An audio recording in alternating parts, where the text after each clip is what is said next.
नमस्कार, ABP news देख रहे हैं आप। मैं हूं आपके साथ शिरीन। कोरोना ने देश को भयानक कर दिया। लाखों लोगों के सामने आजीविका का संकट खड़ा हो गया। इस संकट की सबसे बड़ी मार पड़ी महिलाओं पर। घर चलाना, रोजगार का ख्याल रखना, साथ ही बच्चों की देखभाल करना। कोरोना ने महिलाओं को कितना दर्द दिया और उन्होंने कैसे खुद को संभाला, देखिए हमारी ये खास रिपोर्ट, हार नहीं मानूंगी।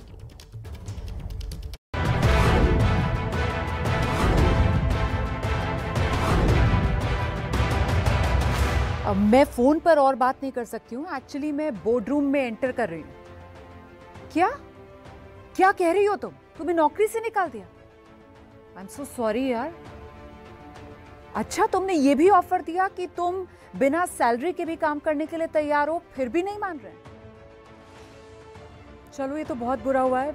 मैं देखती हूँ, तुमसे बाद में बात करती हूँ। सॉरी, ये कॉल थोड़ी ज्यादा लंबी हो गई।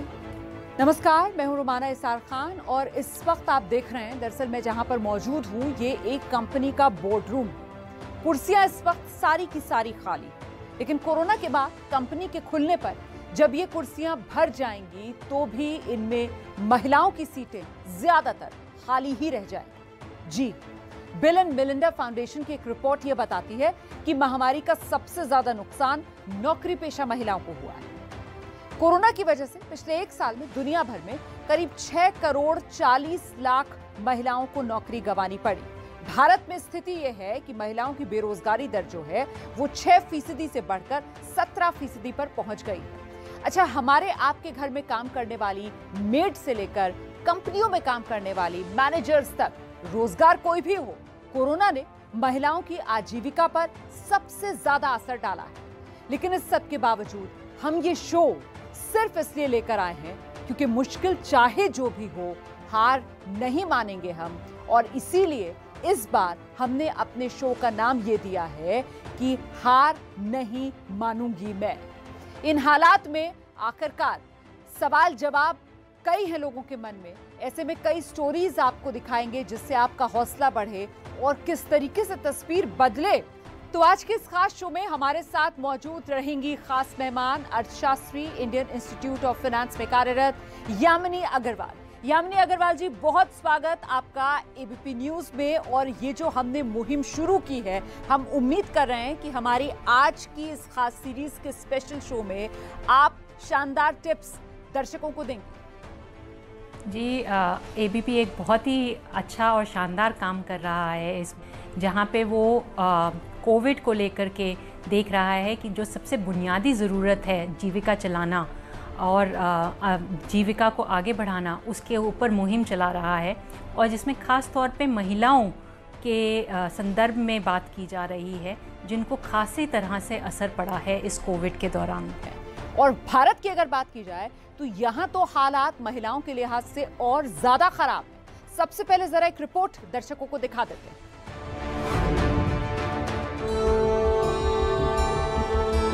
ये है मुंबई की रहने वाली वनीता मंडल। ये एक ज्वेलरी शॉप में काम करती थी। करीब 30,000 इन्हें सैलरी मिलती थी। लेकिन कोरोना काल में जब लॉकडाउन लगा तो ज्वेलरी शॉप बंद हो गई और इन्हें अपनी नौकरी से हाथ धोना पड़ा। कई महीनों तक घर में जमा पूंजी से वनीता को काम चलाना पड़ा। अपने जेवर तक बेच दिए। मेरा जॉब छूट के लॉकडाउन में पूरे 1 साल घर में थी। 1 साल घर में होने के वजह से पूरा घर पे जो भी बैंक बैलेंस था, कैसा भी तो घर तो चलाना है, रेंट पे रह रहे तो रेंट भी देना है, ऐसे करते करते पूरा बैंक बैलेंस खाली हो गया। अभी मुझे यही है कि अगर सरकार कुछ करे, अगर हम लोग जैसे लोगों को आज सरकार मदद करे तो हम लोग का बहुत कल्याण हो जाएगा।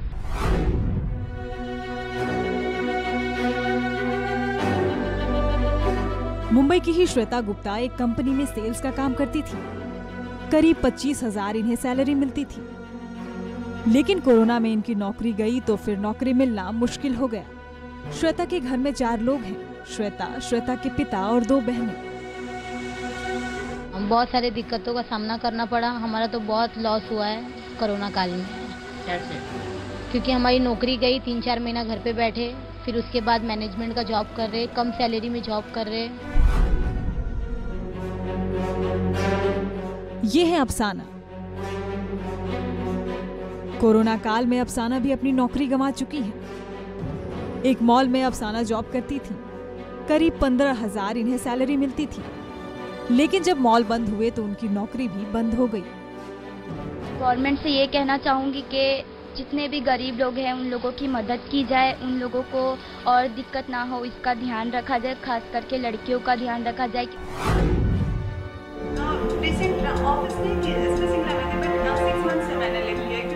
पटना की रहने वाली अमृता पेशे से इंजीनियर है। अमृता बताती हैं कि कोरोना काल में जिस कंस्ट्रक्शन कंपनी में वो काम करती थी, वहाँ बीच में कुछ महीनों के लिए काम बंद रहा। उसके बाद उन्हें आधी सैलरी पर काम वापस करना पड़ा। अमृता के मुताबिक महिलाओं के ऊपर दोहरी मार पड़ी है।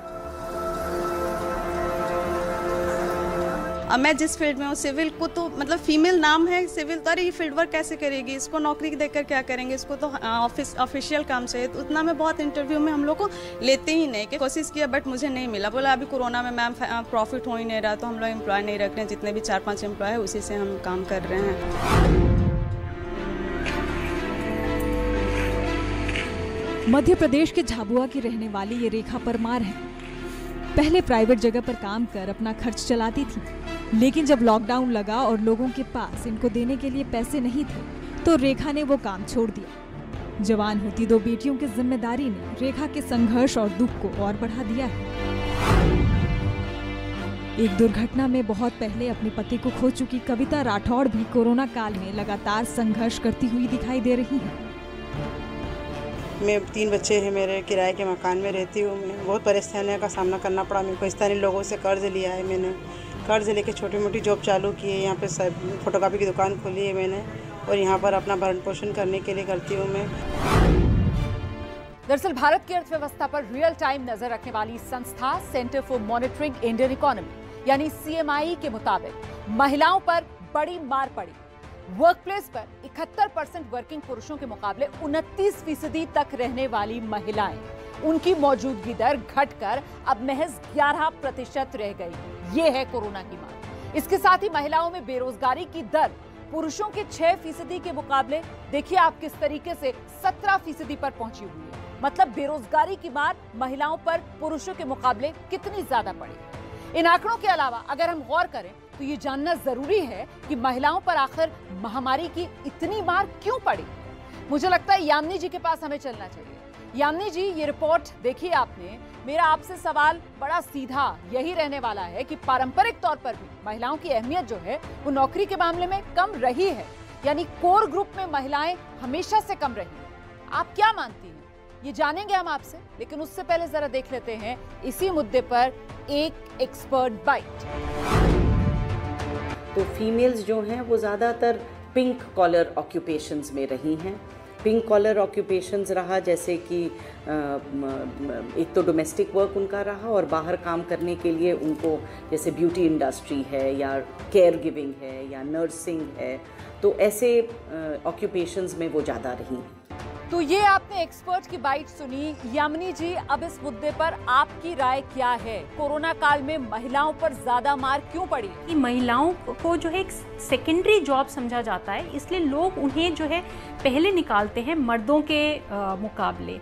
ये भी देखा गया है कि जो बहुत सारे काम हैं जैसे लग्जरी गुड्स बेचना है या कुछ और गुड्स बेचना है, उसमें महिलाओं का योगदान रहता है, पर वो जो सामान खरीदा जाता है वो तब खरीदा जाता है जब इकोनॉमी अच्छा कर रही हो। तो इसलिए भी महिलाओं का व्यवसाय काफ़ी हद तक उसके ऊपर असर पड़ता है। तो कहीं ना कहीं इसके पीछे जो पेट्रियार्कल सोच है समाज की, पितृसत्तात्मक सोच, वो भी आप जिम्मेदार बता रही हैं कि भाई अगर छटनी करने का भी नौबत आती है तो फिर पहले उसी सोच की वजह से शिकार महिलाएं बनती हैं और महिलाओं को पहले अपने रोजगार से हाथ गंवाना पड़ता है। अच्छा, अब जो हम आपके सामने आंकड़े रखने जा रहे हैं, दरअसल कोरोना काल में यूनाइटेड नेशंस की रिपोर्ट से ये सामने आए हैं। UN विमेन के नए वैश्विक डेटा के मुताबिक कोरोना वायरस महामारी की वजह से हम लैंगिक समानता में जो बढ़ोतरी हुई थी, इसके मामले में 25 साल पीछे जा सकते हैं। जी हाँ, ये चौंकाने वाली बात है जो सामने आ रही है। मतलब ये हुआ कि पिछले 25 साल में महिलाओं को रोजगार देने का जो काम हुआ है वो कोरोना की इन 2 लहरों से करीब करीब धुलता हुआ नजर आ रहा है। तो इन्हीं मुद्दों को आगे रखते हुए दिखाते हैं आपको एबीपी न्यूज संवाददाता की ये खास रिपोर्ट। ये है जयपुर की रहने वाली अंजू शर्मा। इनका एक संयुक्त परिवार है। पति और बच्चों के साथ साथ बुजुर्ग सास ससुर की जिम्मेदारी भी अंजू और उनके पति पर है। I lost my job. I get new one just after 1.5 year, but not accordingly whatever I am having the potential. Indore के पलहर नगर में रहने वाली मनीषा जैन की स्थिति भी कोरोना ने नाजुक कर दी। लॉकडाउन के पहले सैलरी अच्छी मिलती थी, लेकिन कोरोना के बाद स्थिति ये हो गई कि जहां ये काम कर रही हैं, वहां लोग स्टाफ कम कर रहे हैं और काम ज्यादा करवा रहे हैं। इन्हें काम के अलावा अतिरिक्त काम करवाया जाता है और सैलरी पहले से आधी कर दी गई है। कोरोना के समय सर हम एक्चुअली क्या रेंट से रहते हैं, तो नौकरी चली गई, उसके बाद रेंट है, घर की जिम्मेदारी है, पूरा सभी चीज़ें उसमें है, राशन पानी से लेके हर चीज़ हमको बहुत दिक्कत आई। आज की जनरेशन के हिसाब से बहुत ज़्यादा शोषण हो रहा है प्राइवेट कंपनियों के अंदर। जहाँ भी हम जॉब करना चाह रहे हैं वहाँ पर स्थिति बहुत बिगड़ी हुई है, सैलरी नहीं मिल पा रही है समय पे। ये रिपोर्ट देखिए आपने। अब सवाल ये कि आखिर जो नई इकोनॉमी है उसमें महिलाओं को सपोर्ट, प्रमोट और यूज कैसे किया जाना चाहिए। मैं यामिनी जी से इसका जवाब लूंगी, लेकिन उससे पहले एक और एक्सपर्ट की राय आपके सामने रखते चलते हैं। बात करें कि फीमेल के जो ज़्यादातर वो क्लीनिंग, केयर और हाउस होल्ड वर्क में रही हैं, उनको बाहर निकल के not only in pink collar occupations but core sectors में उनको जाने की ज़रूरत है। तो रिपोर्ट आप लोगों ने देख ली है, एक विशेषज्ञ की राय आप लोग जान चुके हैं। अब यामिनी जी का रुख करते हैं और यामिनी जी से समझने की कोशिश करते हैं कि किस तरीके से महिलाओं को सपोर्ट और प्रमोट इन हालात में किया जा सकता है। यामिनी जी देखिए, कोशिश यही रहनी चाहिए कि बैंकों द्वारा उन्हें लोन प्रोवाइड किया जाए, ताकि अगर वो अपना कोई व्यवसाय चलाना चाहते हो जो चल रहा हो और अगर उसमें वर्किंग कैपिटल की रिक्वायरमेंट हो तो उनको वो लोन प्रोवाइड किया जाए।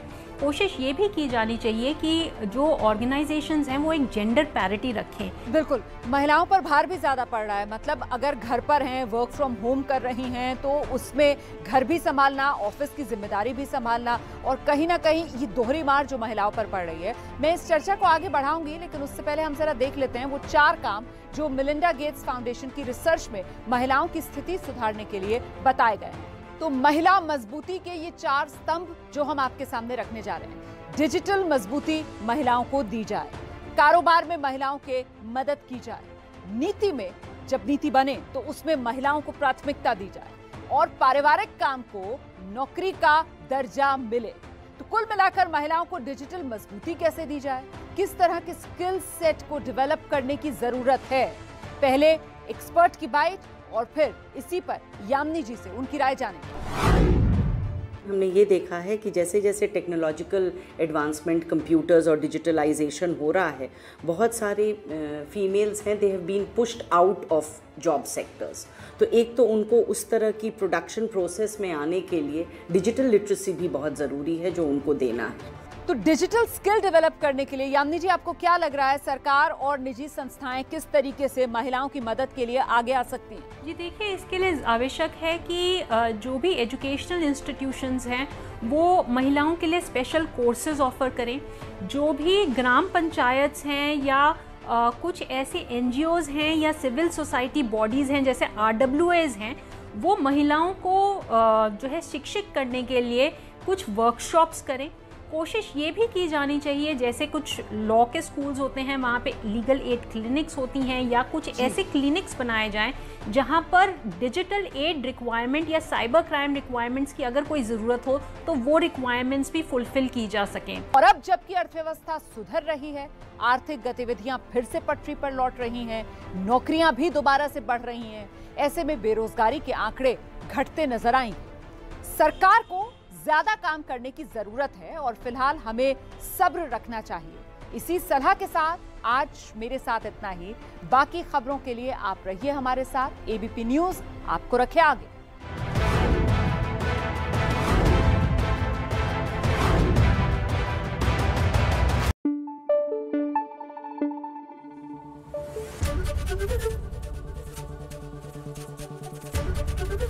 एबीपी न्यूज आपको रखे आगे।